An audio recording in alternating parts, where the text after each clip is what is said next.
おはようございます。めぐりかみ太一です。今日は季節の野菜を使ってココットドレギウムを紹介します。このココットドレギウム、テクニックとしてはココット鍋一つを使って全ての野菜を順番に火を入れていって一つの鍋で仕上げるというテクニックになります。あと動画の中でアーティチョークの下処理もありますので、そちらも楽しみに見てください。それではココットドレギウム一緒に作っていきましょう。それではまずミニ鍋カブから処理していきます。今回芯の方は使いません。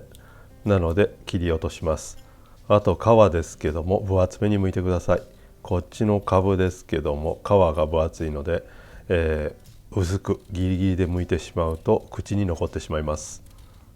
このように分厚めに剥きます。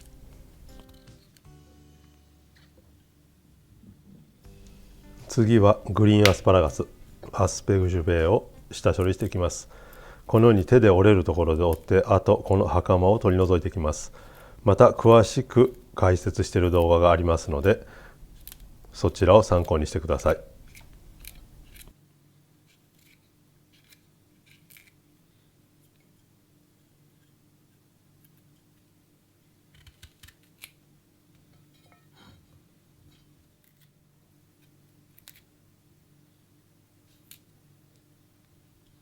次はミニフヌユです。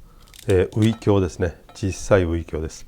これは長いところを取って根っこの方からこのようにですね筋がありますので筋を取ってください。この小さいやつさほど口に残るような筋が残らないので、この表面に出てる取れる部分だけ取ってください。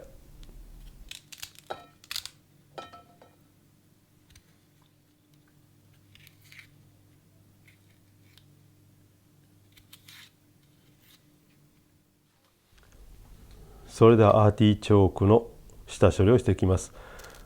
本来野菜の皮を剥くときはエプルシェという表現をしますけども、アーティチョークに限ってはトルネという表現に変わります。なぜかというとアーティチョークの皮を剥きながら形を整えていく、なのでトルネと言います。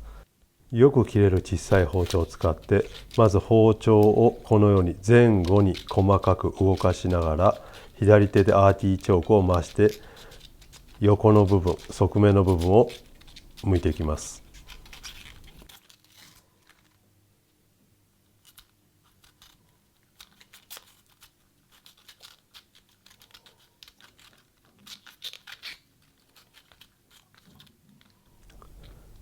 きれいに横の部分が剥き終わったら、今度は枝の部分から下の部分をこのように剥いていきます。アーティチョークは基本的に緑色の部分は食べれません。なので黄色いところもしくは黄緑のところになるまで剥き続けてください。もちろん形をきれいに整えながらよく切れる包丁でトルネしていきます。このようにきれいに剥けたら最後上の部分をこのように包丁で落とします。トルネし終わったアーティショーはレモン汁の入った水につけておいてください。色が変わるのを防ぎます。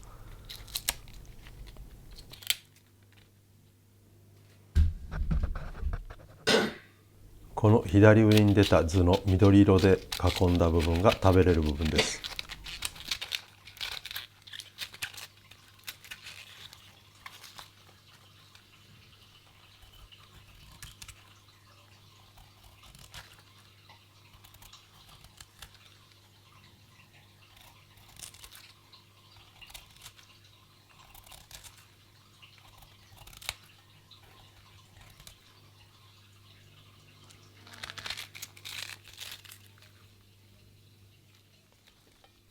それではもう一度長い枝を切ってガの部分余分な部分を手で取ります。あとはよく切れる包丁を使って手早くトルネしていってください。ここで包丁が切れないとより時間がかかって色が変わってしまいます。剥いてる間に変わってしまいます。なのでよく切れる包丁で手早くトルネしてください。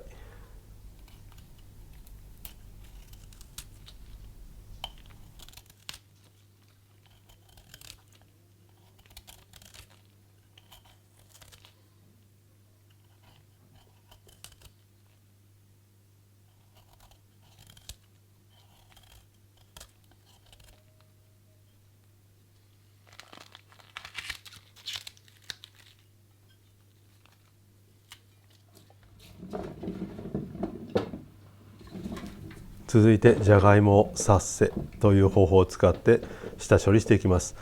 軽く濡らしたじゃがいもをトーションの中に入れて、あと粗塩を入れます。グロッセルを入れて、このままトーションに包んで、じゃがいもとじゃがいも、あと塩で余分な皮を剥いていきます。このようによく振ってじゃがいも同士でこすり合わせて余分な皮をエプルシェしていきます。この方法ですけども、新じゃがですね、皮の薄い新じゃがだからできる方法です。このように余分な皮が取れてきれいになりました。トーションの方見てもらったら分かりますけども、小さい細かい皮がきれいに取れています。もちろんじゃがいもはこの作業をした後すぐに水できれいに洗ってください。これで全ての野菜の下処理が終わったので、野菜を切っていきます。野菜も形が揃っていないので、野菜同士でなるべく同じサイズになるように切ってください。このように株だと半分に切ったり、そのままにしたり、それぞれの野菜で同じサイズになるように考えながら切ってください。アスパラガスは穂先の方を少し長めに、その後は短めに切っていきます。もちろん長いといっても一口で食べれるサイズに切り揃えてください。アーティーチョークは半分に切ります。今回アーティーチョーク小さかったので、本来なら中にあるフォアンと言われる部分ですね、綿みたいなふわふわした部分を取り除きますけども、今回気にならないぐらい小さかったのでそのままにしています。切り終わったらすぐレモン水につけておきます。それではここからキュイソンです。火を入れていきます。ココット鍋にオリーブオイルを入れて、ニンニク、今回丸のまま潰さずに入れています。潰してしまうとニンニクの味が強く出てしまいます。もちろん好みですけども、私はこのまま潰さずに入れていきます。でまずアーティーチョーク断面の部分から入れていきます。この時入れる野菜の順番ですけども、火の入りにくいものから先に入れていきます。なのでアーティーチョーク、あと新じゃがを入れて軽く塩を振って、ゆっくりとアーティーチョークに色をつけていきます。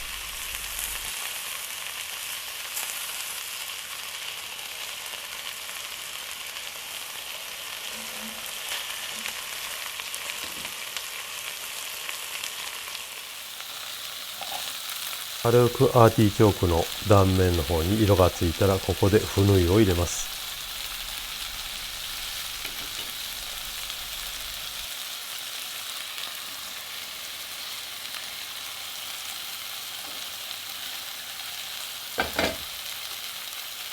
続いてかぶを入れて軽く塩をして、このまま蓋をします。この塩をするのが非常にポイントで、あと蓋はきっちりします。塩をすることによって野菜から出る水分が鍋の中に充満して、ゆっくり蒸しながら火を入れていきます。それが、ココット・ドゥ・レギュームのポイントになります。このように鍋の蓋の内側についた水は必ず鍋に戻してください。このようにアーティーチョークにきれいに色がついたので、ここで鍋の中を全体的に混ぜます。この時点ではアーティーチョークも含めて、野菜はどれも火が入っていません。ここで全体的にオリーブオイル、鍋の中にあるオイルと野菜と塩が全体的になじむようにしてから、ここでもう一度蓋をします。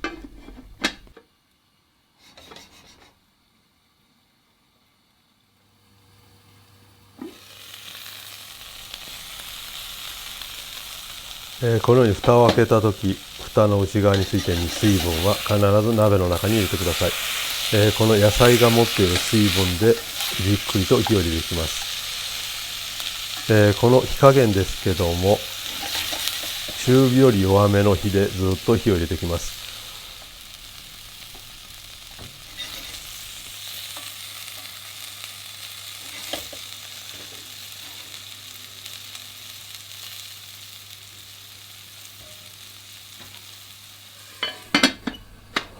蓋をした後は最低でも 4,5 分はそのまま火を入れ続けてください。しょっちゅう蓋を開けてしまうと水分が鍋の中に残りませんので、じっと我慢してなるべく 4,5 分は我慢して蓋を開けずに火を入れてください。このようにだいぶ湯気が出ています。野菜から水分が出てきている証拠なので、ここで一度火の入り加減をチェックします。この後まだ野菜を入れるので、ここで完全に火が入っていると、最終的に等級ですね、火が入りすぎてしまいます。どちらかというと多少芯のある状態であるのを確認して、ここでアスパラのまず下の部分を入れます。新しく野菜を入れたらもう一度また軽く塩します。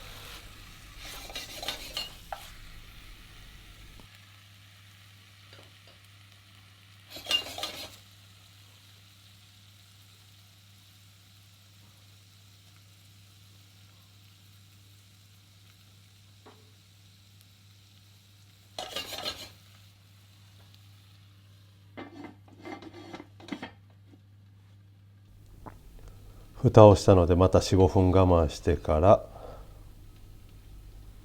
蓋を開けて水分を鍋に戻してまた混ぜます。最後ここでアスパラガスの頭の部分を入れて仕上げていきます。野菜を入れたらこのように全体的になじむように一旦混ぜて、また蓋をして火を入れていきます。このココット・ド・レギュームの良さは、すべての野菜のうまみが混じり合って非常に美味しく仕上がります。あと鍋一つでできますので、非常に簡単に調理することができると思います。ここで最後火が入っているか確認してください。じゃがいもも手で押して潰れます。アスパラも火が入ってますし、すべて火がきっちり入っています。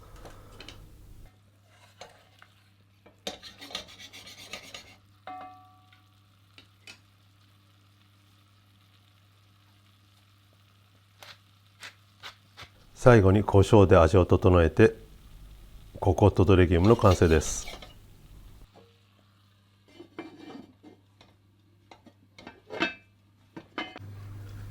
それでは温めたお皿に盛り付けていきます。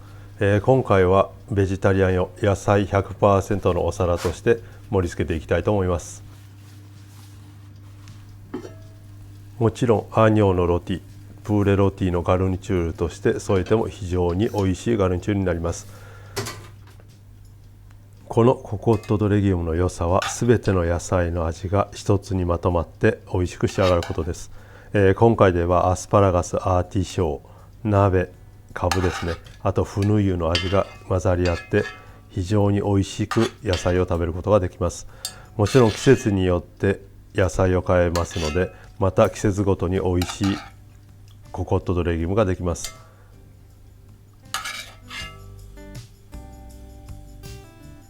最後に上からフルドゥセルと、あと粗めの黒胡椒、美味しいオリーブオイルをかけてココット・ド・レギュームの完成です。